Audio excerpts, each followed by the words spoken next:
if you don't wanna see me.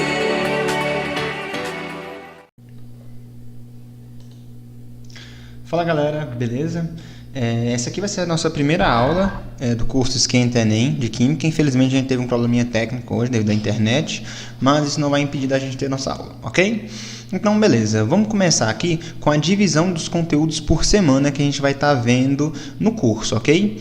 Lembrando que esses conteúdos aqui a gente escolheu e colocou ele de forma bem didática aqui, de forma que esses conteúdos são os conteúdos que mais são cobrados no Enem, ok? Então, para a gente não ficar perdendo tempo com uma coisa que pode não cair tanto, a gente colocou aqui só os conteúdos de Química que mais são cobrados no Enem. Todos eles numa ordem didática, para a gente não ver primeiro uma coisa e depois ver outra, que às vezes a segunda precisava para entender a primeira. Então, a gente colocou os conteúdos mais importantes e de uma ordem didática. Ok, então, bom. A primeira e a segunda semana, nós vamos estudar funções orgânicas e reações orgânicas, certo? A aula de hoje será sobre funções orgânicas. Na terceira semana, nós estaremos estudando estrutura atômica da matéria e ligações químicas, certo? Na quarta semana, estaremos vendo interações intermoleculares, beleza? Para entender interações intermoleculares, é importante que a gente entenda primeiro a estrutura atômica e as ligações químicas. Na quinta semana, nós começaremos a estudar cálculos químicos e cálculos estequiométricos. Na sexta semana, nós estaremos fazendo o estudo de soluções e de propriedades coligativas. Na sétima semana, nós introduziremos o estudo de eletroquímica e na oitava semana de cinética e equilíbrio químico. E para finalizar, para ir preparado para o Enem, sabendo tudo sobre química que vocês mais precisam, a gente vai estar vendo na nona semana termoquímica, beleza? Então, bora lá agora para a nossa aula de funções orgânicas.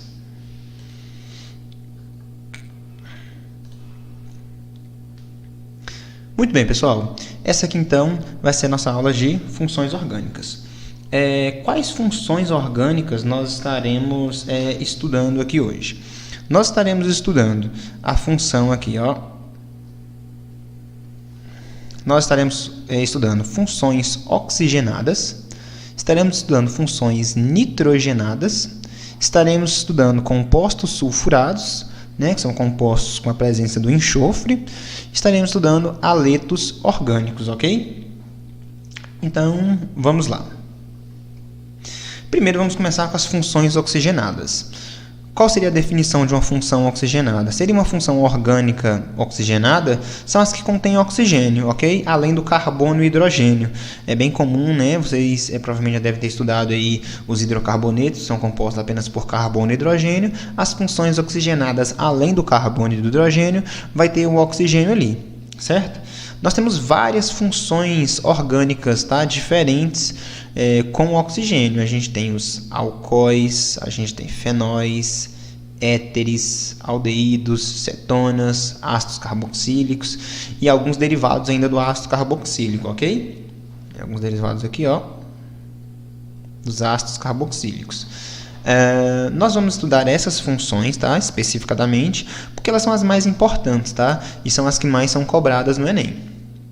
Só para contextualizar um pouco aqui, aqui eu dei o exemplo de algumas das estruturas, dos compostos do nosso dia a dia que são mais comuns, são comuns de se encontrar, e todos esses compostos eles têm funções oxigenadas neles, O açúcar é um exemplo, o açúcar, o amido, a glicerina e o colesterol também, ok? Então vamos aqui, ó. Alcoóis. Os alcoóis são o grupo oxigenado caracterizado pela hidroxila, Hidroxila é essa estrutura aqui, ó, onde eu tenho um oxigênio ligado a um hidrogênio, certo? Um oxigênio ligado ao hidrogênio e ligado a um grupo R, que é um grupo carbônico, o R aqui vai representar um grupo carbônico. Toda vez que eu tiver isso aqui, eu vou ter um exemplo de álcool. Eu vou ter um exemplo de álcool aqui, certo? Vamos ter só atenção em uma coisinha aqui, ó. Tem algumas exceções, Quando eu tenho o OH, quando eu tenho a minha hidroxila ligada a um benzeno, a um anel aromático, o que eu vou ter não é um álcool não, tá? O que eu vou ter aqui vai ser um fenol, ok? O grupo funcional característico aqui é fenol. E quando eu tenho esse OH ligado a um carbono saturado, né? Não saturado não, perdão. Um carbono insaturado, ou seja, um carbono aqui, ó, que faz mais do que ligação, não faz só ligações simples, né? Nesse caso aqui faz uma ligação dupla, né? Quando eu tenho então um carbono ligado ao OH, um carbono que também está fazendo uma ligação dupla, eu vou ter então um enol, ok? O en aqui é característico, né, dos alcenos e o ol característico dos alcoóis, então eu vou ter um enol, ok? O foco dessa aula não é a nomenclatura, mas eu vou estar dando uma passada bem por cima dela, só para a gente entender mais ou menos como funciona, ok? Qual que vai ser a nomenclatura dos alcoóis? Quando tiver um álcool normal, eu vou colocar aqui todo o nome que eu colocaria normalmente, e ao final, como sufixo, eu vou colocar o ol, beleza? Se eu tiver um fenol, eu coloco todo o nome da cadeia carbônica, e ao final eu coloco fenol, ok? Dúvidas por enquanto? Dúvidas vocês podem estar endereçando no grupo ou nos comentários do vídeo, mas podem estar endereçando no grupo, que aí o pessoal passa para mim e aí eu vou ter o maior prazer em responder a vocês, tá bom? Vamos lá então. Aldeído e cetona. Esses dois grupos, normalmente as pessoas costumam confundir um pouco, porque eles são bem parecidos, tá? Ambos, eles têm uma carbonila. Ambos são definidos aqui pela carbonila, tá? Mas qual a diferença dos dois? No aldeído, eu vou ter o oxigênio ligado aqui, né, por uma ligação dupla com o carbono, e eu posso ter um grupo R de um lado, mas eu vou ter que ter no mínimo um hidrogênio ligado ao carbono. Ou seja, se eu tiver uma carbonila ligada a, no mínimo, um hidrogênio, significa que eu tenho um aldeído. Se forem 2 hidrogênios, continua sendo um aldeído. Mas para ser um aldeído, tem que ter uma ligação, o carbono da carbonila, que é essa estrutura carbono dupla oxigênio, ele tem que estar se ligando ao menos a um hidrogênio, ok? A cetona, no caso aqui, o grupo funcional cetona, esse grupo funcional que cetona, eu vou ter que, para eu ter uma cetona, eu vou ter que ter a carbonila, que é oxigênio, dupla ligação carbono, e eu vou ter aqui, ó, dos dois lados grupos carbônicos, ok? Então, qual a diferença do aldeído para a cetona? Que no aldeído eu tenho que ter ao menos um hidrogênio, pode ser um ou pode ser os dois, né? Átomos aqui ligados com carbono. E no caso da cetona, eu vou ter a carbonila, né? Dupla carbono, dupla O, e as duas ligações que restarem, as duas têm que estar obrigatoriamente ligadas a grupos carbônicos para ser uma cetona, beleza? Como exemplos aqui, ó, eu peguei essa estrutura aqui, que é um exemplo de aldeído, porque eu tenho uma carbonila aqui, eu tenho a carbonila, e o carbono aqui da carbonila está ligado a um hidrogênio. Então, se ele está ligado a no mínimo um hidrogênio, ele vai ser um exemplo de aldeído, certo? Da mesma forma que, se eu tiver aqui, ó, um carbono ligado, dupla ligação com oxigênio, e ele estiver ligado dos dois lados por carbonos, né, por cadeias carbônicas, eu vou ter aqui, ó, uma cetona, ok? Como é que fica a nomenclatura de aldeído e de cetona? Vamos dar uma olhada aqui como vai ficar essa nomenclatura. A nomenclatura de aldeído vai ser a nomenclatura comum, igual eu ia nomear outro composto, só que aqui ao final, de vez de eu colocar o ol, característico do álcool, ou o O, que é característico de hidrocarbonetos, eu vou colocar al. Beleza? Coloco a mesma nomenclatura, número de hidrogênios, ligações, posições, só que ao final eu coloco al. Beleza? A nomenclatura das cetonas, eu vou fazer a mesma coisa, porém no final eu vou colocar o sufixo ona. Beleza? Tranquilo até aqui? Então, vamos aqui para o próximo. A próxima estrutura que a gente vai ver é o éter, ok? Definição do éter. São compostos orgânicos que o oxigênio está diretamente ligado a duas cadeias carbônicas, ou a dois grupos alquilo ou arila, né? Alquila ou arila. Grupo alquila ou grupo arila é uma outra forma de dizer cadeia carbônica, beleza? Então, bora lá. Como é que fica aqui, ó? Para eu ter um éter, eu vou ter que ter um oxigênio que esteja ligado a dois grupos carbônicos, certo? Por exemplo, se eu tenho aqui, ó, oxigênio ligado a grupo carbônico desse lado e a grupo carbônico desse lado, eu vou ter um éter, beleza? A gente pode comparar o éter com uma molécula de água, certo? Se você substitui aqui, ó, o hidrogênio dos dois lados da molécula de água, cada um por um grupo carbônico, você vai ter um éter, beleza? Exemplos de éter que eu peguei aqui, ó, eu peguei esse aqui, ó, onde eu tenho um grupo metil, né, de cada lado, e aí eu formo o éter, certo? Aqui eu tenho outro exemplo de éter, onde de um lado eu tenho um grupo metílico, né, que é somente um carbono, e do outro lado eu tenho um benzeno, ou seja, eu tenho um oxigênio e ligado a ele tem dois grupos carbônicos, ok? Como é que fica a nomenclatura do éter?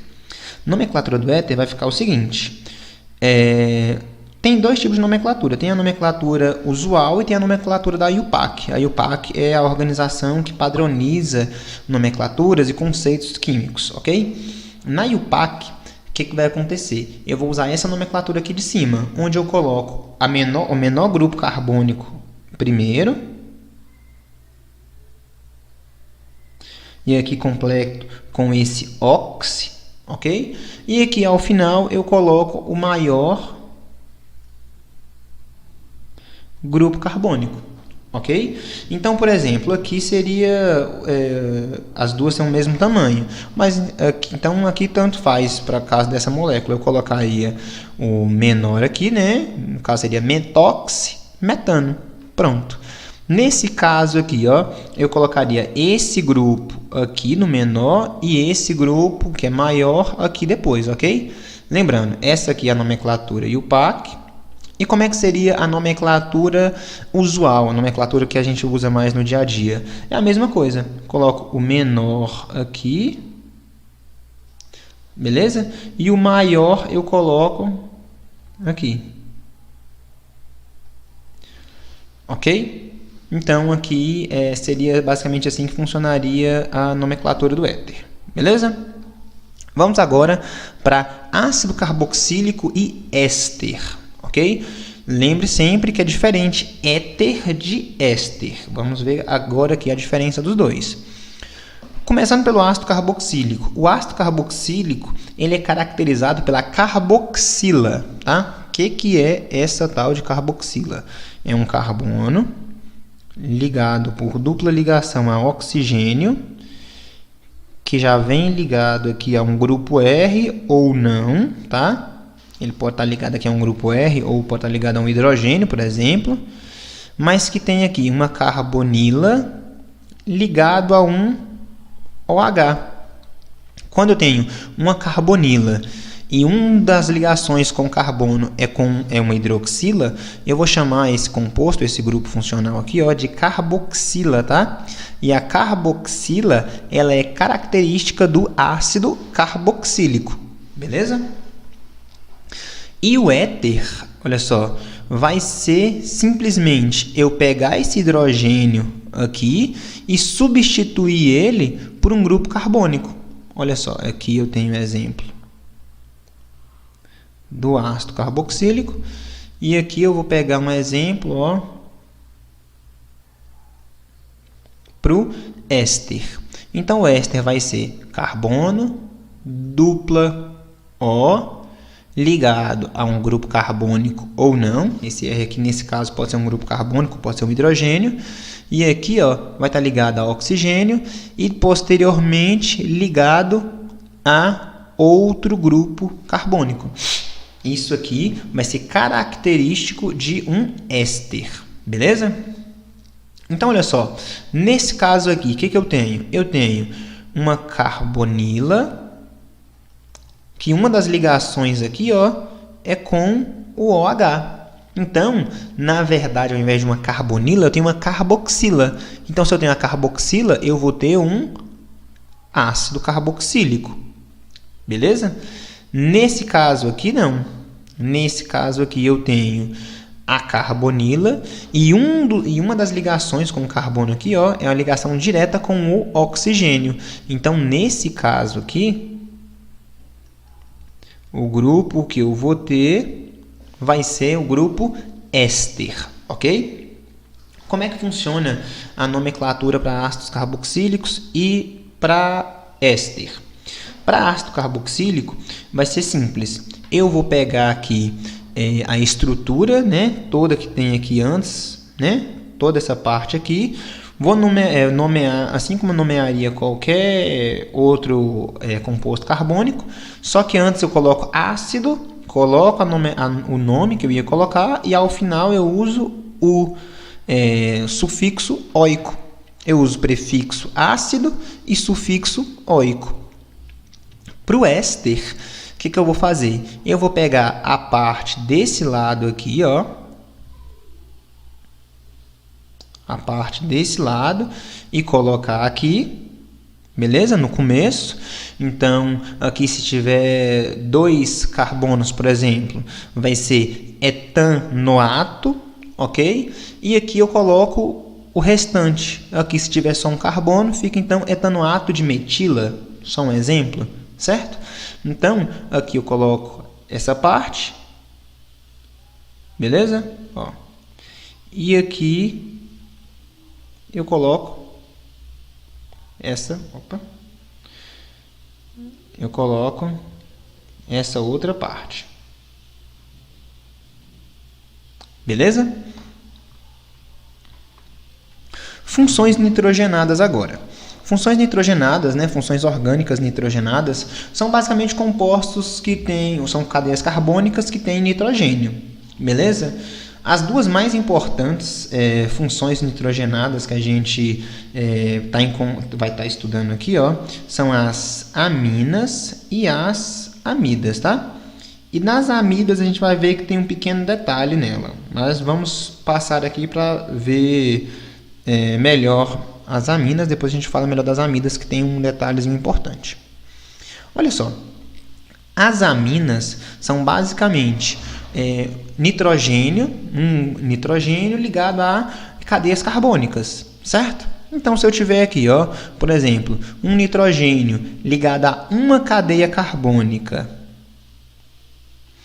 e ligado a hidrogênios, hidrogênio aqui, eu tenho um exemplo de amina? Tenho, só que é uma amina especial. É a amina que eu chamo de amina primária. Ok?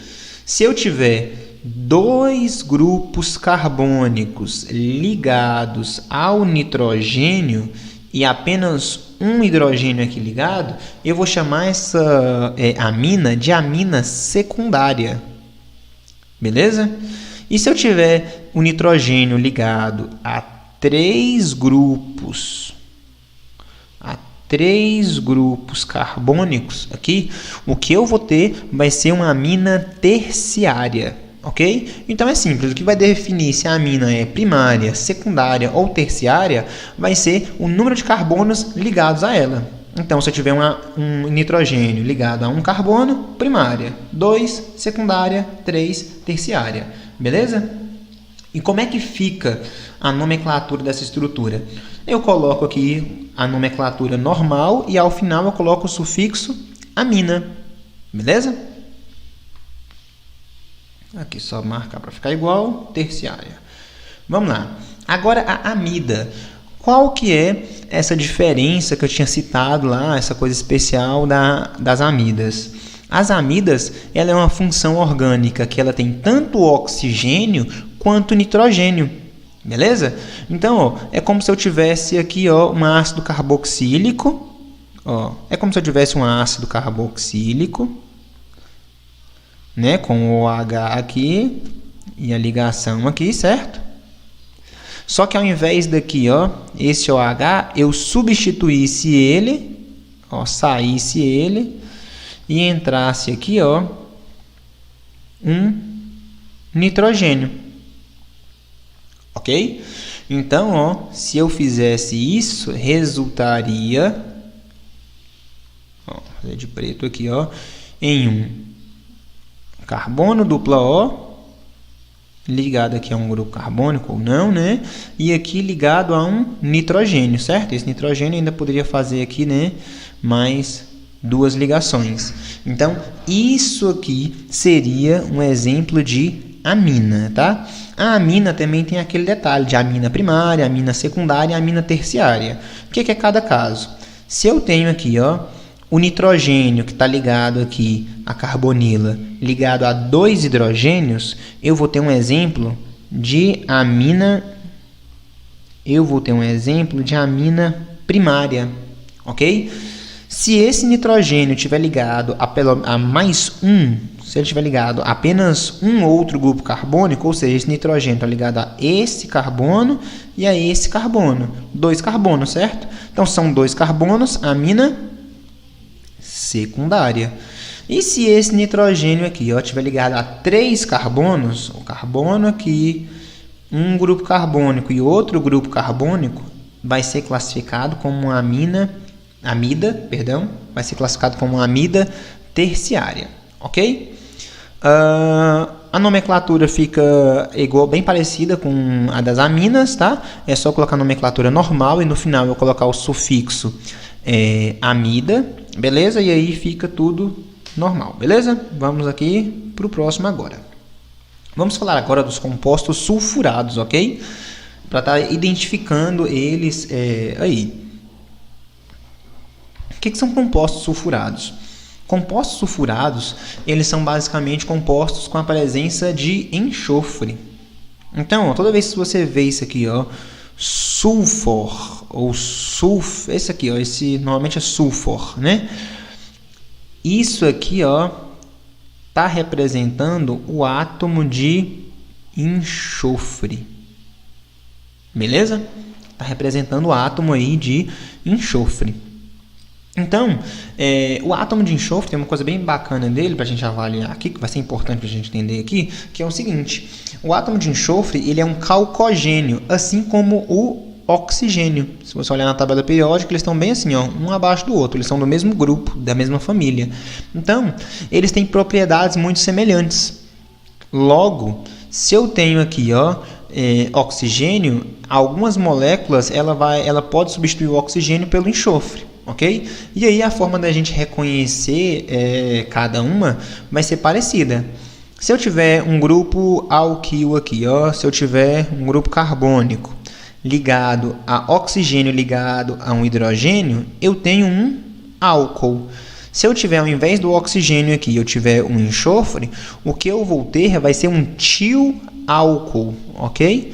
O que a gente usa aqui, ó, para determinar o enxofre é esse prefixo tio aqui, beleza? E aí, ó, vai ser basicamente, eu vou só substituir o nome normal, que seria para se ela tivesse o oxigênio, e colocar o tio no lugar. Por exemplo, se eu tivesse aqui um éter, né, com o oxigênio, se ao invés do oxigênio eu tivesse o enxofre, eu teria um tioéter, ok? Se eu tivesse aqui, ó, uma cetona e ao invés do oxigênio eu tivesse um enxofre, ao invés de uma cetona eu teria uma tiocetona. Beleza? Então, onde tiver enxofre, que poderia ser um oxigênio, né? Eu vou nomear como se fosse uma estrutura, como se fosse um grupo funcional oxigenado. Só que ao invés de dar o nome do grupo funcional oxigenado, eu coloco o tio na frente. Então, tioálcool, tioéter, tiocetona e por aí vai. Ok? Para finalizar aqui, nós vamos falar de haletos orgânicos. Quando a gente fala de aletos está se referindo aqui, ó, a halogênios, tá? O que são os halogênios? Os halogênios é o grupo da tabela periódica que corresponde à família 17, ao grupo 17 lá da tabela periódica, tá? Ao grupo 17, antigo grupo 7A. O grupo 17 é composto pelos átomos de flúor, cloro, bromo e iodo, tá? Também tem outros compostos lá, mas os mais importantes aqui são esses, beleza? E esses compostos aqui, quando eles se ligam a uma cadeia carbônica, eles vão dar propriedades diferentes para as cadeias carbônicas. Por isso que a gente considera considera ele de forma especial aqui, beleza? Então, ó, por exemplo, se nesse caso aqui, ó, se nessa molécula eu não tivesse o cloro e tivesse um hidrogênio, eu teria um CH4, ok? CH4 é o metano. Como eu tenho um cloro aqui no lugar, eu vou ter um cloro-metano, eu vou ter um aleto orgânico, beleza? Se eu tivesse 2 cloros, dicloro, metano. Se eu tivesse 2 cloros e 2 flúor, ficaria dicloro, difluor, metano, beleza? E se eu tivesse aqui, ó, uma cadeia carbônica com 3 membros, ok? E um bromo ligado aqui, ó, eu encararia o bromo como se ele fosse um radical normal. Então fica 2 bromo, propano, ok? Para finalizar aqui, ó, se eu tivesse um iodo dentro de um benzeno, eu chamaria de iodo-benzeno, ok? Então, esse aqui seria basicamente os aletos orgânicos. Toda vez que eu tiver um halogênio ligado a uma cadeia carbônica, eu vou dizer que eu tenho um aleto orgânico. Beleza? Espero que tenha ficado claro, pessoal. Qualquer dúvida, vocês podem estar encaminhando aí no grupo, que eles vão estar encaminhando para mim, eu vou estar respondendo vocês, ok? Se quiser deixar nos comentários também, fica à vontade, só não pode ficar com dúvida, beleza? Então, espero que vocês tenham entendido, espero que tenha sido bem produtivo. Um abraço e até a próxima.